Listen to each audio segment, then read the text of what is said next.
Hi, this is immigration attorney Christian Zeller. It is Monday, September 22nd, and I'm reporting from my home office.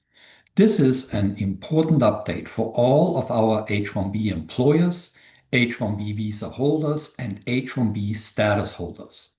I'm sure that by now all of you have heard about last Friday's presidential proclamation of implementing a $100,000 fee on H1B visas.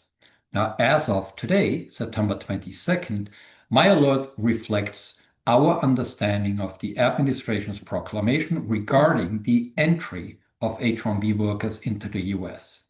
My statements are based on the proclamation, related memoranda, FAQs from USCIS, CBP, and DOS, and expect our guidance to evolve as new clarifications and legal developments arise.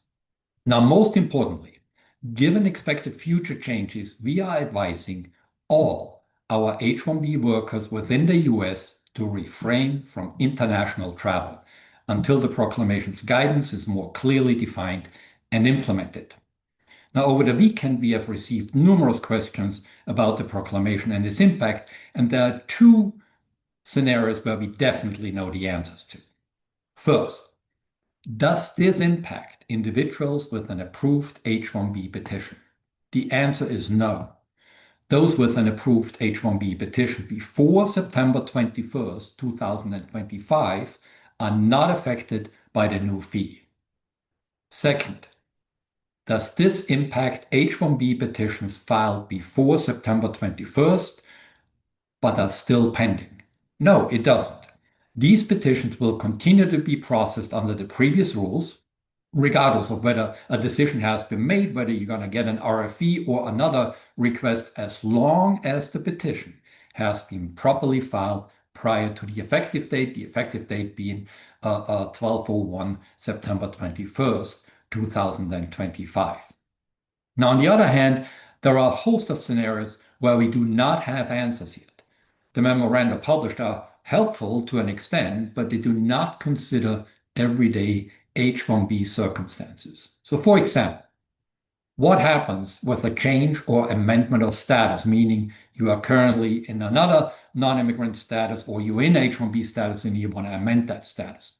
Completely unclear if the new fee will apply when an H1B petition is filed to change a non-immigrant status to H1B or to amend the terms of an existing H1B worker's employment. Next scenario we don't know how to deal with yet is change of employer. It remains unclear whether the fee applies when an H1B worker seeks to move to a new employer. The current guidance only contemplates proof of payment when a worker seeks to enter the US. Extensions of status. Now, current guidance is ambiguous on whether H1B renewals will be subject to the fee. We simply don't know. Cap-exempt institutions.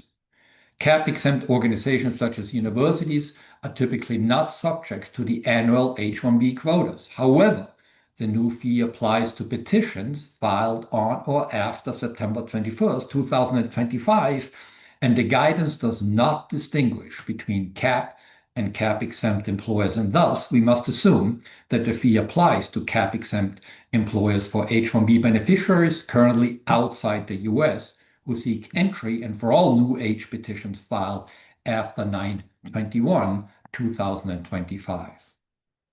There was talk about a national interest exemption in the proclamation. However, while this is mentioned for certain industries or occupations, the government has not provided any details on which industries or occupations may or will be exempt and how these will be applied for in the future. So there you have it. This is what we know to date. If you wish to consult about your specific H1B circumstance, please reach out to Tim Zeller in Philadelphia at 215-922-5354 or Liz Pabon in Tampa at 813-221-1366, or always feel free to email us at mybusiness@mannygordon.com. And if you're watching this video, you should have received a transcript as well, and you can find our phone numbers and emails there. And with that, I thank you for listening and stay tuned for future updates. Goodbye.